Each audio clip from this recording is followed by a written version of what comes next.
Bueno, vamos a ver, introduciéndonos un poco en la segunda parte de la materia, todo lo que concierne a operaciones financieras complejas, ¿sí? Ya no tenemos un capital inicial que está capitalizando y generando intereses para obtener un capital final, sino que lo que tenemos son, si se quiere, muchos capitales iniciales o se particionan y se producen ingresos de dinero, ¿sí? En el caso de las imposiciones, para constituir un capital final, o lo que puedo tener también es una deuda con sus respectivas cuotas para ir disminuyendo el valor de esa deuda. ¿Mm? Entonces, lo que voy a hacer ahora es compartirles la pantalla del PowerPoint referido al tema rentas. Y estamos hablando de imposiciones y amortizaciones. ¿Qué es una imposición? Toda renta destinada a constituir un capital final, es decir, que estoy yendo para adelante, ¿sí?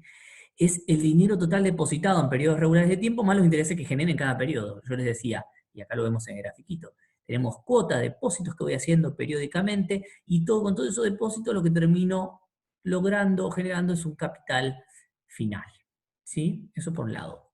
¿Qué es una amortización? Toda renta destinada a cancelar una deuda.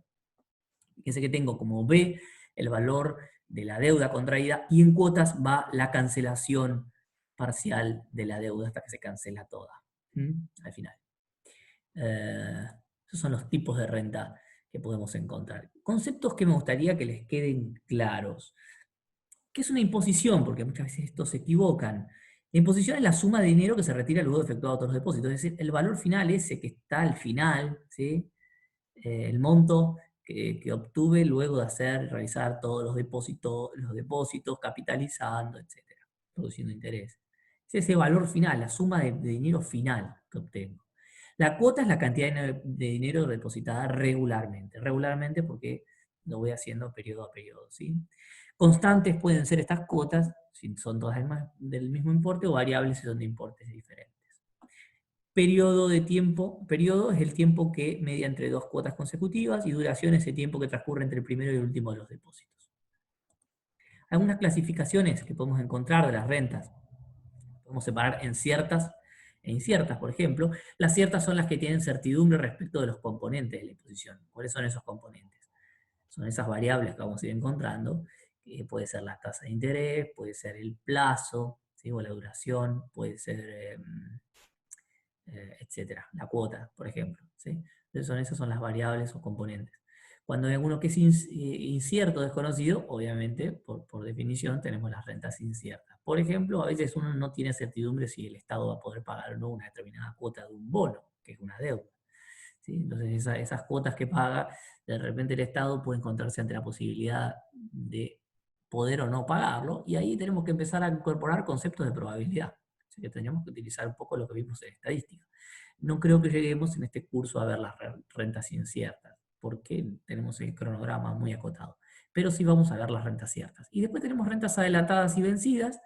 Fíjense que con respecto a que a las cuotas, ¿sí? Fíjense que los servicios se colocan al principio de cada periodo, en las adelantadas, y en las vencidas se colocan en la combinación de cada periodo. Es decir, que una renta es adelantada si la cuota, el depósito lo hago, por ejemplo, o la extracción, en el caso de la amortización, lo hago al principio o al final de cada periodo, ¿sí? Vencida al final, al principio adelantada. ¿Cuándo? Los momentos de evaluación de renta. ¿Cuándo evaluamos una renta? Fíjense que puede ser en el momento inicial, el momento cero, ¿sí? También podemos evaluar la renta en el momento final. Podemos evaluarla dentro del intervalo, desde 0 a n, que es el periodo de vida de esa renta. Puede ser una renta anticipada, que es cuando se evalúa en un momento posterior, es decir, durante este tramo de la recta tiene vida la renta, pero luego la quiero evaluar en un momento posterior o la puedo querer evaluar en un momento antes. Cuando es evaluada en un momento posterior a la finalización de la renta se llama renta anticipada. Cuando es evaluada a un momento anterior a la iniciación de la renta se llama renta diferida. Vamos a repasar un poquito sucesiones y series, porque necesitamos algunos conceptos para poder aplicar y desarrollar algunas fórmulas acá. Entonces, decimos, recuerden que la diferencia entre una sucesión y una serie es que la sucesión son un conjunto de elementos que siguen una lógica, ¿sí? Y la serie es la suma de esos elementos, ¿sí? Me da un resultado, una suma. tenemos progresiones aritméticas, que en este caso las progresiones aritméticas corresponden a aquellas que en cada término se obtiene, o cada término se obtiene sumando un valor constante al término anterior. Por ejemplo, fíjense que tenemos 2, 5, 8, 11. ¿Cómo me doy cuenta cuál es ese valor constante? En ese caso bastante simple, pero lo que puedo hacer es restar el término, al término le resto el anterior. Por ejemplo, al término 5, ¿sí? Al elemento 5 le resto el anterior, 2. 5 menos 2 me da 3. Al elemento 8 le resto 5. 8 menos 5 me da 3. 11 menos 8 me da 3. Y ahí encontré la constante. Pero vamos a la progresión geométrica, que es la que quiero que hagamos zoom eh, en esta parte de la materia, porque la vamos a utilizar. Fíjense que la progresión geométrica, ¿cómo obtengo cada término? Multiplicando una constante, que la vamos a llamar razón, al término anterior. Es decir, que el término actual, por ejemplo, vamos a poner el 9, el término 9, lo obtenemos agarrando el término anterior y multiplicándole una constante que se llama razón. ¿Sí? Si esa razón, ¿cómo obtengo la razón? Vamos a ver cómo obtenerla. Fíjense, si yo divido al término, le divido el anterior, o el elemento 9 le divido el elemento anterior, a sub n menos 1, es decir, 3, hago 9 dividido 3, me da 3. Fíjense que 27 dividido 9 me da 3, 81 dividido 27 me da 3. Con lo cual ahí obtuve la razón. ¿Sí? Dividiendo, en este caso, en la aritmética es restando, en esta es dividiendo. Si R es mayor que 1, la progresión es creciente, la geométrica estamos hablando. Si R es igual a 1, la progresión es constante. Si está entre 0 y 1, la progresión es decreciente. Y si R es negativo, la progresión es alternada. Es decir, si no negativo, positivo, negativo, positivo. Si quieren profundizar en este tema, son libres de hacerlo. Les puedo dar más información, videos, etc. ¿Sí? Vamos a desarrollar un poquito la idea de progresión geométrica. No porque quiero que la sepan para el final, la demostración ni la profundización de esto, pero sí tenemos que saber cómo llegamos a algunos conceptos de matemática financiera. ¿Sí? Hay fórmulas de matemática financiera que vamos a ver más adelante, seguidamente a este video, en la parte de imposiciones. Hay fórmulas para obtener ese valor de la sumatoria con las capitalizaciones respectivas de cada una de esas cuotas, que va a requerir de un concepto previo, que es la progresión geométrica o la serie geométrica. Cada término A sub n de una progresión geométrica es igual al término anterior multiplicado por una razón. ¿Sí? Agarro el elemento anterior de la progresión y lo multiplico por una razón. Y eso me da el elemento que estoy trabajando en cuestión, que es el A sub n. Dicho en palabras, fíjense, progresión geométrica, a cada término se obtiene multiplicando un valor constante, razón, al término anterior. ¿Sí? Eso es una manera de definirla. Supóngase que tenemos esta sucesión. Sucesión porque son elementos, no están sumándose todavía. Tengo una sucesión acá. A, el segundo elemento es AR, el tercero es AR cuadrado, etcétera, hasta ARN. Bien. Vamos a calcular las sumas parciales, y acá vamos a series, ¿sí? Lo que está operando detrás de acá es serie. ¿Qué significa S1, la suma parcial? Significa que solamente tomo el elemento 1 de la sucesión para sumar lo que me da.